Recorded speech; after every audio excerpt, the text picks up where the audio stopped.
ইতালিতে প্রবাসী বাংলাদেশিদের সেই দেশের আইন কানুন ও ইমিগ্রেশন সংক্রান্ত নিয়মাবলী সম্পর্কে সচেতন ও দক্ষ করে তুলতে দীর্ঘদিন ধরে কাজ করে যাচ্ছে ন্যাশনাল এডুকেশন সেন্টার।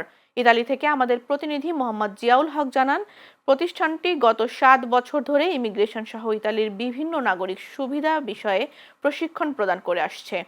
এরই ধারাবাহিকতায় 2025 সালের ইমিগ্রেশন বিষয়ক ট্রেনিং সফলভাবে সম্পন্নকারী শিক্ষার্থীদের মাঝে সম্প্রতি সনদ বিতরণ অনুষ্ঠানের আয়োজন করে পাশাপাশি 2026 সালের ইলেকট্রনিক ইনভয়েসিং বিষয়ক বিশেষ কর্মশালায় অংশগ্রহণকারীদেরও সার্টিফিকেট প্রদান করা হয়।